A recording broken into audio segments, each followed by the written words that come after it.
Okay, so just to sum up our final components of fitness, muscular strength and muscular endurance, how often should you work on those components of fitness? Every second day. Do not work the same muscle groups every day. If you go to the gym and push weights every day, you are working different muscles. If you overwork your muscles and do the same exercises every day, you will not get the benefits. Intensity. For endurance, it's less intense.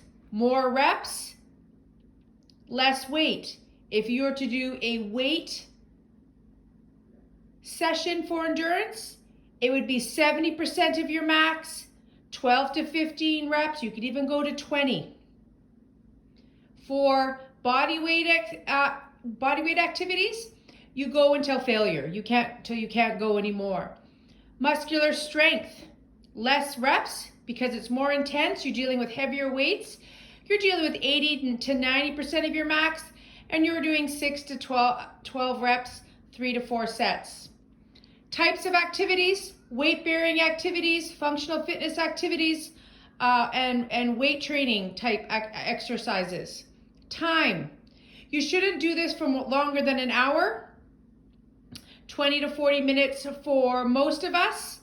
And if we were at school, I would talk about rest between sets and going through the stages of weight training and all that, but we are not going to do that at home. We're doing the bare bones.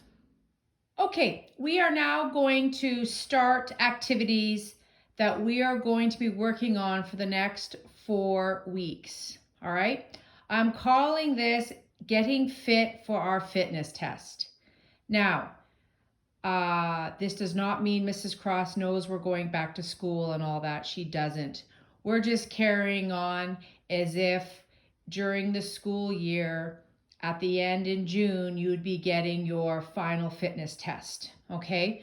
And oddly enough, we don't spend a ton of time working specifically on those tests. The idea is if you participate hard in PE, you will naturally get better in those areas.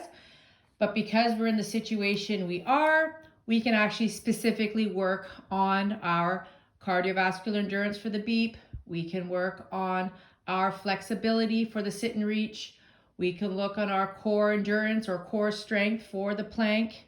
And we can also work on our balance, okay? So today we are going to set personal goals for our fitness that relate to our fitness test. So today we're just going to look at the plank and the flexibility test that we do, which is the sit and reach. We're going to look at 2 today, we're going to look at 2 on Friday, and then the following Monday we'll explain exactly what I want you to do with this. So the first thing I want you to do is you're going to open Schoology. There will be a new color folder. We've had a red folder and an orange folder. So we're going with the colors of the rainbow. You're going to open the yellow folder. And there will be 2 Google documents or assignments. And they will say plank goal and flexibility goal. Okay, I will actually after this show you what it looks like on this video. And on these sheets, it gives you 3 goals. Okay, you are to circle or indicate somehow on the Google Docs which goal you are going to choose for the next 4 weeks. The goal has to be a level that you cannot reach yet, but you are going to strive to reach in 4 weeks. So, for example, I'm not flexible. I am not going to choose the goal where I can smack my hands flat against the wall. That is ridiculous. I will never get there in 4 weeks. But a good goal for me is to maybe touch the wall with my fingertips. Okay, I can't do that right now, but if I work on it in 4 weeks, maybe I will.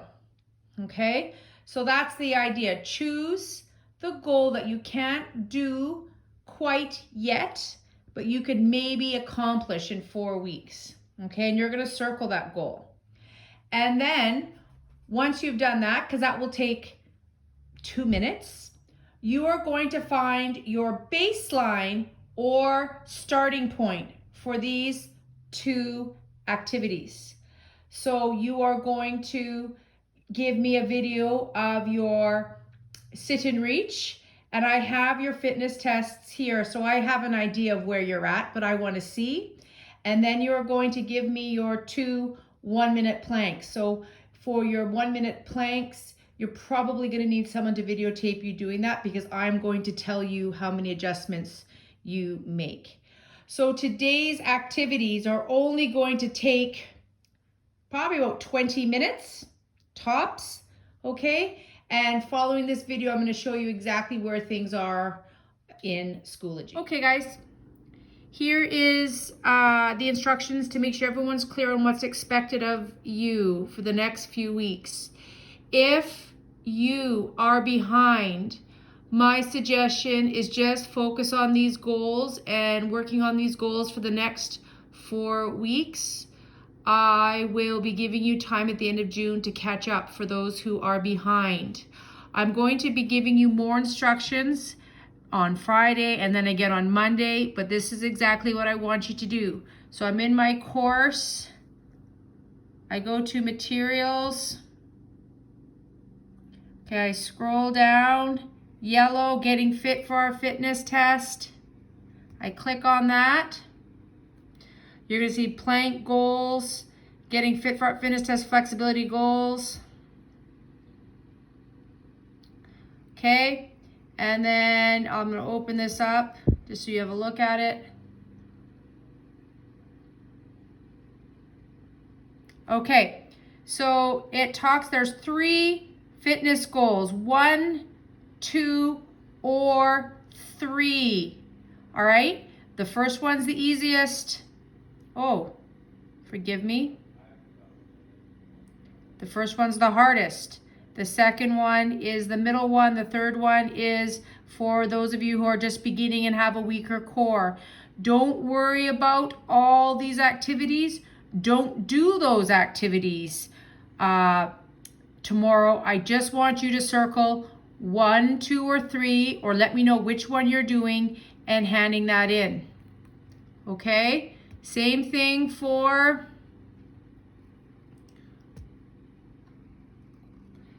flexibility.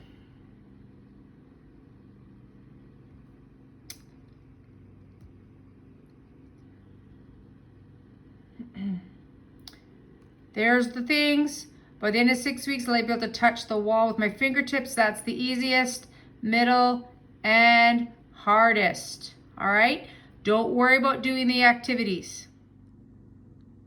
So once you have looked at the flexibility goals, it's sort of easy for those of you who aren't super flexible, medium for those of you who are kind of flexible, and then the hardest level. Once you've chosen 1, 2, or 3, and you've submitted that, that's easy. I want you to send me a video of your baseline. That means you're gonna need someone to videotape you with your feet against the wall and you going as far as you can for 5 seconds. I do have your assessments here, so I can tell if you're cheating or not. So that'll also give me information as to whether or not you have chosen the right goal for your level. If you're like me, can barely get your hands past your knees, and you choose that you want to go flat hand against the wall, that's not going to work for you. Same thing with plank. You're going to choose your goal, and then you're going to film. It's going to be like a 3-minute video. You are going to film your plank 1 minute with a 1-minute break, and then your second 4 minute, and then I can see how your form is, and then I can decide whether or not you have put yourself in the right goal. If you can't do 1 minute without lots of rests, then you may need to be in the easier level. If you can do it no problem, then I might give you a challenge.